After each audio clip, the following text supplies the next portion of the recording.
अब जन्माष्टमीमा हामीले पहिला चाहिँ अब पार्टी प्यालेसमा गरिन्थ्यो, योपालि चाहिँ अलिकति चेन्ज गरेको।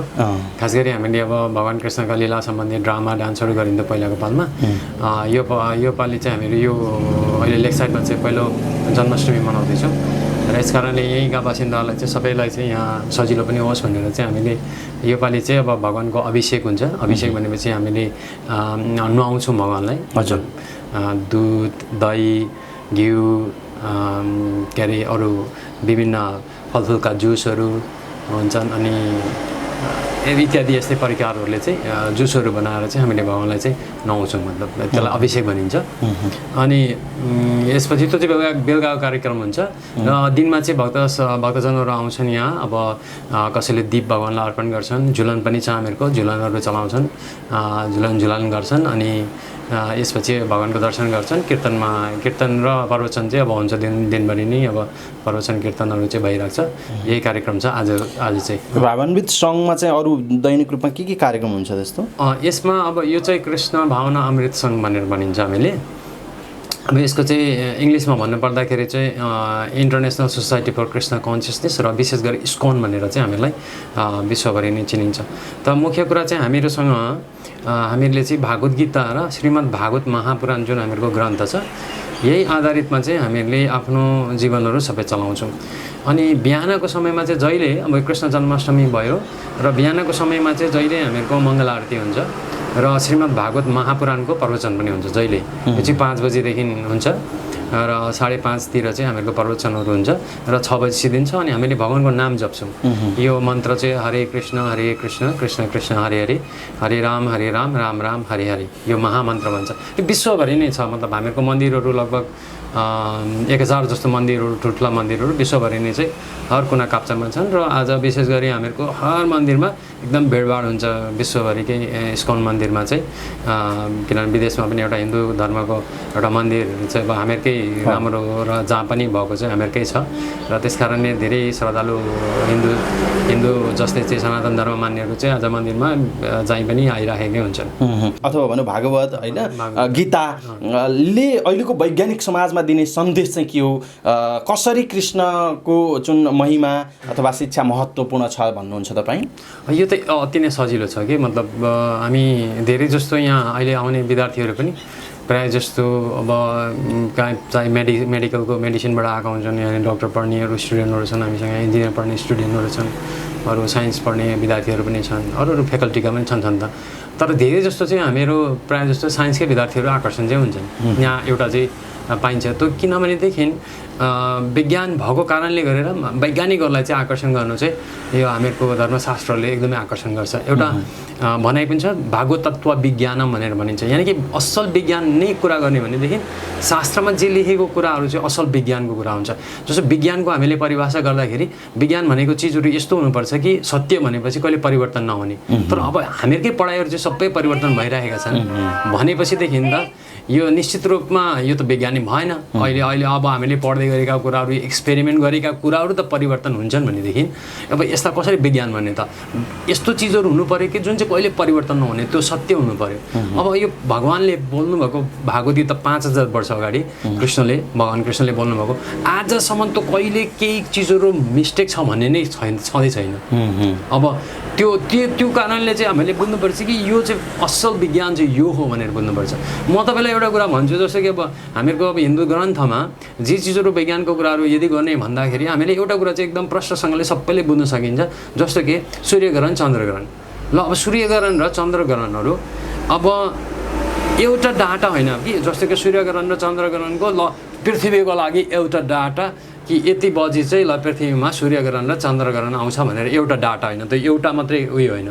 विराटनगरको लागि छुट्टै, काठमाडौँको लागि छुट्टै, पोखराको लागि छुट्टै, धनगढीको लागि छुट्टै, दिल्लीको लागि छुट्टै, अमेरिकाको लागि छुट्टै, सबैको लागि एउटा।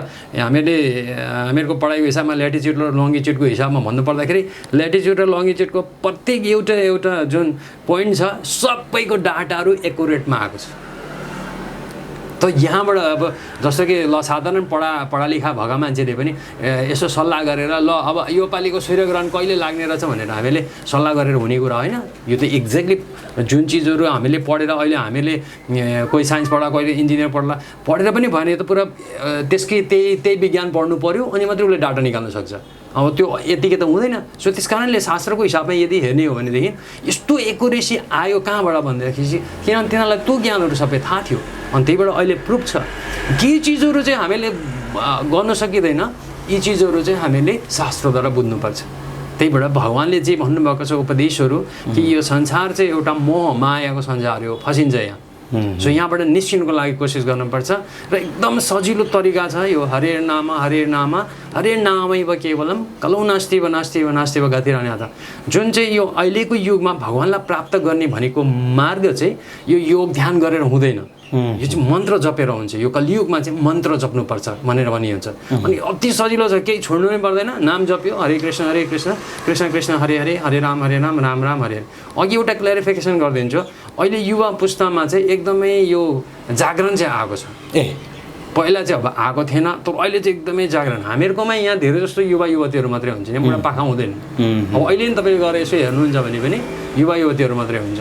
यो अहिले जागरण आएको छ किनभने मान्छेलाई एउटा खोज छ कि आफ्नो शास्त्र आफ्नो धर्मप्रति मान्छेलाई एउटा रुचि आइसकेको छ कि अब एउटा आइसक्यो, अब आउँदैछ। अब हामीले अझै पनि प्रचार गर्ने क्रमहरू हामीले गरिरहेका छौँ। एउटा हामीहरूको सनातन धर्ममा एउटा समस्या के आइदियो भने एउटा जेनेरेसनदेखि नै एउटा जेनेरेसनमा यो ज्ञान गएन, ट्रान्सफर भएन, त्यही रोकियो। एउटा समुदायमा रोक्यो, एउटा ब्राह्मण समुदायमा रोक्यो या अर्कोमा गएन कि। अब यसलाई चाहिँ हामीले अहिले फेरि जागरण गरेर हामीले यो शनिबारमा सत्सङ्ग कार्यक्रम चाहिँ राखेका छौँ। 1-1.5 घन्टाको प्रवचन हुन्छ, प्रश्न उत्तर हुन्छ।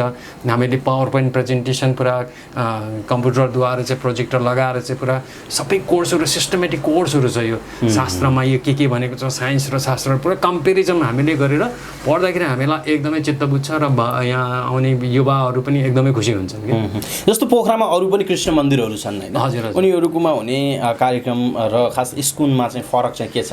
त्यो पनि मन्दिर हो, तपाईँको यहाँ पनि मन्दिर नै छ होइन? हजुर यस्तो छ। मतलब मान्छेले कहिलेकाहीँ एउटा प्रश्न गर्ने गर्छन्, तपाईँहरू किन भिन्न, किन हामीहरू हिन्दू धर्म एक भएनौँ, सबै चाहिँ किन भिन्न फलानाले यस्तो गरिरहेछ ढिस्काले एउटा गरिरहेछ भनेर भन्ने कुराहरू म अलिकति यसमा अलिकति क्लियरिफाई गर्छु। मेरो हिसाबमा कोही गलत छैन।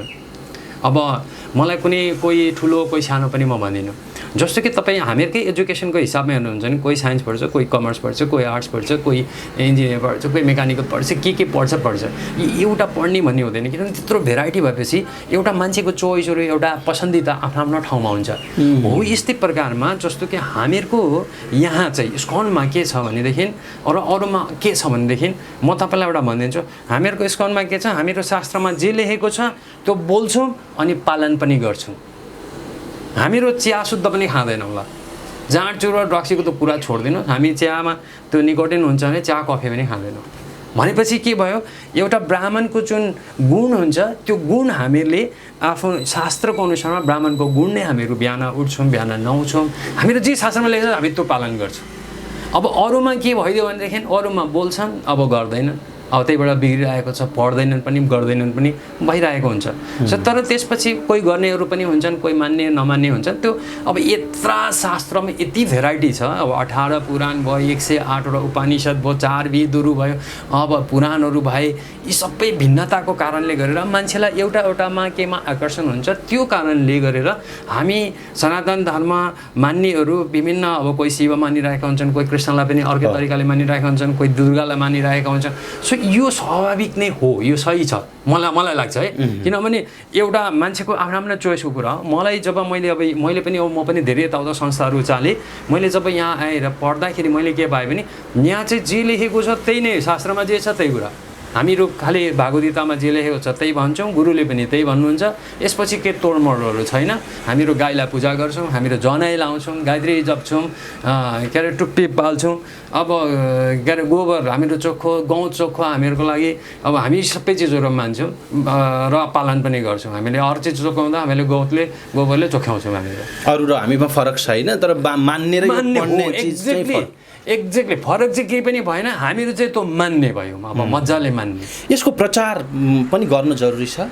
यस्तो छ, प्रचार त गर्नुपर्छ, किनभनेदेखि जस्तो कि हामीहरूको अहिले हिन्दू समाज मेन चिज बिग्रेको कारण चाहिँ किनभने प्रचार भएन। प्रचार नभएपछि कसैलाई थाहा नै छैन कि हामीसँग के छ भनेर। यसको लागि थाहा दिनुको लागि हर चिजहरू एडभर्टिजमेन्ट भइरहेको हुन्छ होइन। त्यो प्रडक्ट जे पनि लन्च हुन्छ त्यतिखेर एडभर्टिजमेन्ट गर्नै पर्छ, अनि मात्रै त्यो प्रडक्टको बारेमा मान्छेले थाहा पाउँदैन। अब उसको चोइसको कुरा हो। त्यस कारणले हामीहरूको यो ग्रन्थ चाहिँ के भइदियो, मुसलमानहरूले पनि अब मुगलहरूले इन्डियामा आक्रमण गरे पहिला, अब ब्रिटिसहरूले आक्रमण गरे, सबै भयो। अब सबै परिवर्तन भएको हिन्दू मात्रै भएको छ। कारण किन भनेदेखि हामीले प्रचार गरेनौँ केही पनि, हामीहरू जस्तो छ त्यस्तै। अनि यदि यस्तै हो भनेदेखि हामीहरू एक दिन समाप्त पनि हुन्छौँ। सो त्यहीबाट जागरण आउनुको लागि नि एउटा अवस्था छ र सबै जाग्नु नि पर्छ। तर मलाई अब जस्तो कि नेपालकै हिसाबमा हेर्नु, कति पहिला एउटा कुरा थाहा हुँदैन। जस्तो कि हामी नेपालमा गर्व गर्न सक्छौँ, जस्तो कि ओके सगरमाथा छ हामीहरूसँग भनेर, या बुद्ध जन्मिनु भएको नेपालमा भनेर। तर मलाई त्योभन्दा पनि अर्को महत्त्वपूर्ण चिज छ जुन चाहिँ गर्व गर्नुपर्ने चाहिँ, हामीहरूकोमा व्यासदेव पनि जन्म लिनुभएको। हामीहरूको यहाँ दमौलीमा चाहिँ व्यासदेव जन्म लिनुभएको। यो चाहिँ महत्त्वपूर्ण कुरा हो, किनभनेदेखि एउटा लेखक व्यासदेवले यस्तो लेख्नुभएको छ, यति ग्रन्थ लेख्नुभएको छ, उहाँले नेपालमा यो त गर्वको कुरा हो नि खास गरी। तर त्यो चिजहरू हामीलाई थाहा छैन कसैलाई पनि। नेपालीले तपाईँले सोध्नुहोस्, कसैलाई पनि थाहा हुँदैन यो कुराहरू, केही मतलबै छैन केही पनि हो। यी कुराहरू यदि हामीले धर्मस्थलहरू नै हामीले यसो हेऱ्यौँ भने पनि हामीहरूसँग अहिले जुन हामीहरूको धर्मस्थलहरू छ, जे हामीहरूको तीर्थस्थलहरू छ, यिनीहरूलाई अलिकति हामीले भनेको तपाईँले भनेको धर्मको जागरण गर्न सामान्य एउटा कुनै मन्दिरमा भएको ढुङ्गा अथवा चाहिँ कुनै प्रतिमामा पुजेर मात्रै चाहिँ जागरण ल्याउन सकिँदैन भन्ने हो। एक्ज्याक्टली। अध्ययन गर्नुपर्छ, पढ्नुपर्छ, बुझ्नुपर्छ। यो नगरिकन चाहिँ हुँदैन। जस्तो कि हामीले अब पूजा मात्रै गरेर अहिले मन्दिर गयो ओर्यो, तर हामीलाई केही त्यसको बारेमा केही थाहा छैन भनेदेखि त्यो हामीलाई न त आफूलाई पनि श्रद्धा हुन्छ, न अरूलाई पनि हामीले दिन सक्छौँ केही पनि चिजहरू। तर यदि हामीले यी नै चिजहरू हामीले पढ्यौँ, बुझ्यौँ, के को लागि रहेछ भनेर बुझ्यौँ भनेदेखि चाहिँ हामीले यसको महत्त्वको बारेमा बुझ्न सकिन्छ। यिनै कुरा हो। खास गरी कृष्णले आफ्नो जीवनभर सत्य बाहेक अरू केही पनि गर्नु भएन भन्ने कुरा छ होइन। तर नेपालको अब राजनीतिदेखि लिएर नेपालको समाज चाहिँ सकेसम्म चाहिँ बाटोमा भेटियो पनि कसैलाई ढाँटेर खाइहालौँ चाहिँ होइन, अलिकति चाहिँ नै फटाइ गरिहालौँ। राजनीति पनि अब अहिले पनि स्वच्छ छैन, त्यस कारण दुःख पाएको छ सबै नेपालीहरूले होइन। यो बेलामा जन्माष्टमीको बेलामा चाहिँ के भन्न चाहनुहुन्छ तपाईँ चाहिँ? अब यस्तो छ, हेर्नु सबै नेताहरूले त कुरा त सुन्नु भनेर पनि अब होइन। तर अब मलाई चाहिँ कस्तो लाग्छ, म पनि अलिकति पोलिटिकल ब्याकग्राउन्डबाट पनि आएको मान्छे हो म पनि। मैले किनभने म पनि टियुमा पढेको मान्छे हो, होस्टेलमा बसेको थिएँ 3 वर्ष। सो यस कारणले अब भनेपछि केही समय तपाईँ पनि अलिकति चर्काचर्की गर्नुभयो। भयो। अब राजनीतिमा हामीहरू पनि अलिअलि थियौँ होइन। तर मलाई कस्तो लाग्छ भनेदेखि त्यो कसैलाई भनेर भन्दा पनि आफ्नो आचरणमा नआइकन हामीले परिवर्तन गर्न सकिँदैन। जस्तै म आफै स्वयं पनि यदि मेरो आचरणमा आएन, अब जस्तै नेताले भाषण दिन्छन् राम्रो हुनुपर्छ भन्छन्, आफू चाहिँ गएर फेरि पार्टी गर्छन् खान्छन्, अब मिलेन त्यो कुराहरू। सबै नेता त्यस्तो नहोला नि, तर धेरै जस्तो चाहिँ त्यस्तै छन्। अब त्यस कारणले गरेर आफ्नो आचरणमा हामी नआइकन चाहिँ अरूलाई कसैलाई सुधार्छु भन्नुभन्दा पनि हामीहरू सबै चाहिँ यो एउटा यस्तो जागरण ल्याउनु पर्यो कि जुन यो धर्मद्वारा चाहिँ हामीहरू, किनभने परिवर्तन पनि हुन्छ कि। खास गरी एउटा भागवतमा एउटा श्लोक छ, यस्यस्ति भक्तिर् भगवती अकिञ्चन सर्वगुणेर तत्र समसाति शूर हरब अभक्तस्य कुतो महाद्गुण मनोरथेन सति ध्यायतु भई भन्यो। यो श्लोकमा के भनेको छ कि जो भगवानका भक्तहरू हुन्छन् यी सबै देवगुणले भरिपूर्ण हुन्छन् भनेको छ। जस्तो कि अब मैले भगवानको आस्था, म भगवानप्रति आस्था राखेँ भने मैले नराम्रो काम गर्दै गर्दिनँ, मैले भने नि। तर नेपाली समाजले देखिन्छ नि, हामी साउनको सोमबार देख्यौँ कति धेरै केदारेश्वरमा मानिसहरू छन्, ती सबै चाहिँ देव चाहिँ गुण भएका होला नि त। त्यो अब यस्तो छ हेर्नुहोस्, मलाई चाहिँ कस्तो लाग्छ, त्यो त भक्ति त होला नि होइन, भक्त त होला नि, भक्त छन्। अब यता सुन्नुहोस्, खास गरी अब अरूको सिनेरोमा अरूको देशको हिसाबमा हेर्नु पर्दाखेरि मलाई अलि नेपालकै बिग्रेको जस्तै लाग्दैन कि मलाई चाहिँ। अब हामीले भनेको नेपालका धेरै व्यक्तिहरूमा देवगुण छ भन्ने। देवगुण छ नि, किन छैन ल भन्नुहोस्। एउटा कुरा मलाई, हामीमा मतलब सहनशीलता छ। आजसम्म हामीहरू धर्म अब बुद्धिस्ट र हिन्दूहरू आजसम्म झगडा भएको छैन ल भन्नु। यो धर्मको नाममा अब मुसलमानहरूको इन्डियाबाट आएर त्यो अलिअलि झगडा फटाकफुटुक सुनिएको छ। तर अनन्तकालदेखि बुद्धिस्ट र हिन्दू त सँगै बसेको। यदि दर्शनको हिसाबमा हेर्नुहुन्छ भने बुद्धिस्ट दर्शन र हामीहरूको दर्शनमा फरक छ, तर पनि खोइ हामी एकदम शान्तिसँगले बसिरहेको छौँ नि त। अब अहिले पनि मान्छे, इन्डियाका मान्छेहरू भक्तहरू आएको थियो अस्ति हामीहरू यहीँ, उनीहरूले भने हो प्रभु आप लोग के यहाँ तो बहुत अच्छा है। क्यों भनेको, अरे 6 बजे के बाद सब लोग सोते, बंद होता है। मतलब यो कुरा चाहिँ अब एउटा वैदिक सभ्यतामा के भनेको छ भने छिटो खानु छिटो सुत्नु छिटो उठ्नु भन्ने छ। अब अहिलेसम्म पनि ल जस्तै सुके जे भए पनि मतलब यति ठिकै छ क्या मतलब त्यति साह्रो बिग्रेको। यो एउटा हरेक यो हिन्दू धर्मको विषयमा सनातन जुन धर्म छ होइन यसको विषयमा जागरण ल्याउनका लागि यहाँले भने जस्तो यो माध्यम चाहिँ फरक छ, बाटो फरक छ होइन।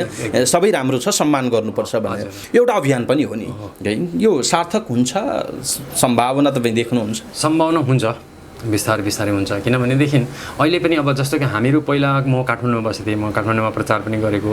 अब एउटा काठमाडौँमा हाम्रो एउटा सेन्टर थियो, अहिले पुरा हामीहरूकै सेन्टर पनि लगभग सबै कुना काप्चा नेपालको जहीँ पनि पुगिसकेको छ। पूर्वदेखि पश्चिमसम्म हामीहरूको पनि सेन्टरहरू स्थापना भइरहेछ र पढालेखा मान्छेहरू धेरै जस्तो हामीहरूकोमा पढालेखा मान्छेहरू नै हामीले आकर्षण गर्नु सकेका पनि छौँ।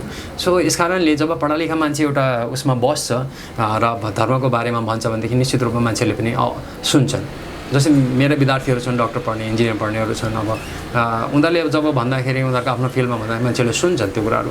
सो त्यस कारणले यो एउटा जागरण ल्याउनु अति नै आवश्यक छ र हामीले गरि पनि राखेका छौँ र निश्चित रूपमा एक दिन राम्रो पनि बनाउन सकिन्छ।